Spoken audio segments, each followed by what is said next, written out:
What is up, guys? Welcome back to Truth and Transparency Sunday Night Live, the big show of the week. Tonight's episode, Idaho4, SyRay's second half of the interview with the custody queens. Commentary on that, as well as some drips over here in the District Court of the 2nd Judicial District of the state of Idaho in and for the county of Latah. A motion for leave to intervene by Lana Oriani in support of petitioner. Comes now Lana Oriani, an individual and independent journalist, and respectfully moves this court for leave to intervene in this matter in support of petitioner Iwu Media LLC. This motion is brought pursuant to Idaho Rule of Civil Procedure 24, including Rule 24A, intervention of rights, and Rule 24B, permissive intervention. This matter concerns public records, baby.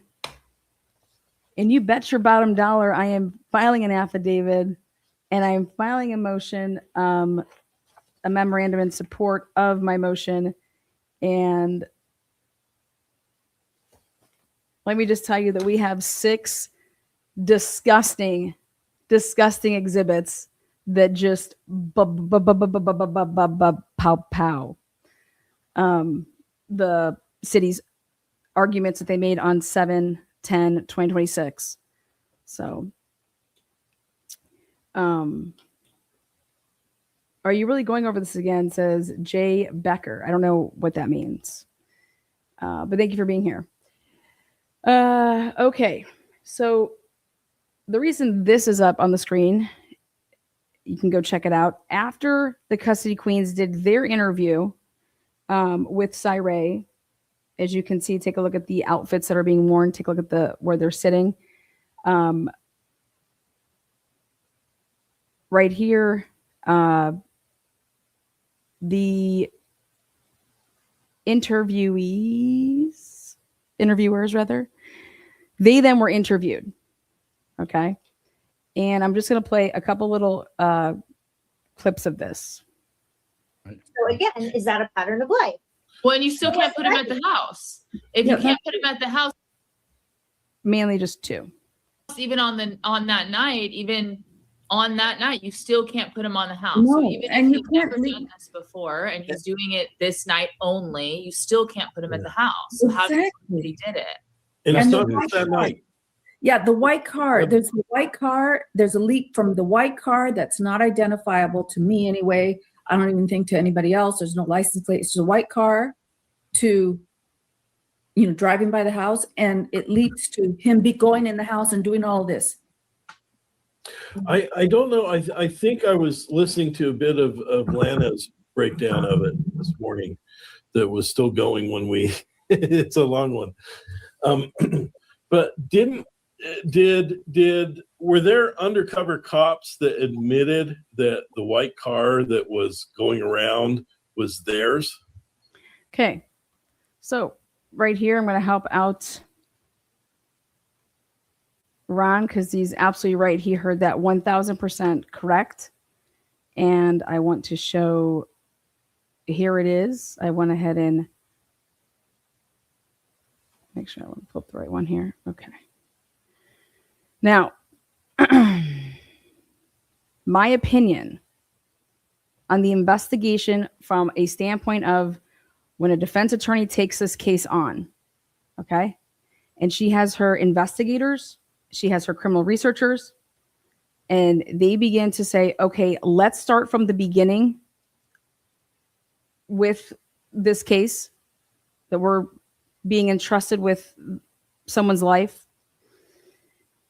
You need to look no further than report number 10. What is one of the most underrated reports. It's issued on 11/15/2022. Officer Jacob Tisdall. Why is he even talking about this, right? And he says, this is all the part I need you to pay attention to right here. My street time conducted, the plainclothes detail concluded at 3:52 in the morning. And it started at 9. And it was with Officer Nate Rosendahl on November 12th, 2022 at about 9. Well, we have the paperwork, and he says that he was working until 5. And when I say the paperwork, they have to fill out there's grants right here. We went out and got the public records so that we can get this paperwork. And it wasn't that he was working from 9 until 3:52 in the morning. It was 9 until 5. That's what was reported and sent to ODP, because we did 2 different organizations here, or agencies, to get these public requests to be able to prove exactly what I'm going to say here and why it's so important.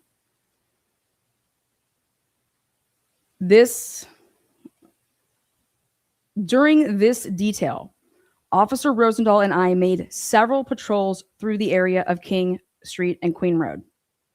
During each patrol of the area, we traveled on the north side of 500 Queen Road, heading east. We wrapped around the building, heading south on the east side, then west on the south side of the complex. We then traveled north on the west side, turned west on Queen Road, and then proceeded to King Street. That is the exact path. That loop is exactly what the white car does. Okay? We then took, once we were able to get the 1112 cameras, we sat and we marked every single fucking car that went and made any looping like this. When you do that, and you can account for certain cars and you can't account for certain cars, and if there's, it's a truck and it's a van or it's a whatever. When you do this, and you also take into account Linda Lane, you are then left with no vehicles doing what this man is saying that he is doing, unless you are the white vehicle that's doing what's SV1 is alleged to be doing.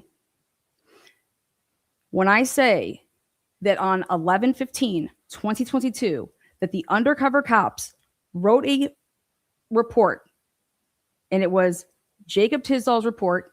He wrote it at 1:30 in the morning. So technically, it's like he almost wrote it on like November 14th. Okay, so he writes it, and I'm going to show you guys what time it is. It's at 1:35 in the morning. He is claiming ownership of the white cars movements. That would have been after it was in possession of 1112, that camera was in possession of Detective Mowry, who was trying to make it seem like that he didn't have it.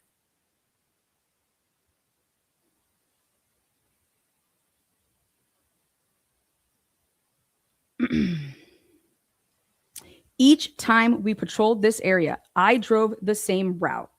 During the final, and for the record here, during the final patrol, which to the best of my recollection was between 2 and 3 in the morning on November 13th, 2022, as we traveled north on the west side of the apartment complex, I saw several individuals approaching the residence at 1122 King Street. Approaching the residence as in going up into the door to go into the residence. He is trying to claim that this is at between 2 and 3. Well, we can prove that no car makes this loop between 2 and 3. So if he is a car and if he is making any circles, right, it could not be between 2 and 3. Because there are none. As I turned onto Queen Road and traveled west, I continued to view the individuals. From my recollection, there were at least 2 individuals, possibly 3. I recall one of the individuals having blonde hair. Now, if Kaylee and Maddie's phones stop moving and stop doing anything at 2:53 because they are in bed and going to sleep, it can't be them. If that's in fact true. If they in bed going to sleep. But do Kaylee and Maddie's phones actually have movement on them, meaning steps? Do their cell phones, are they taking steps still? Just curious. The reason why is because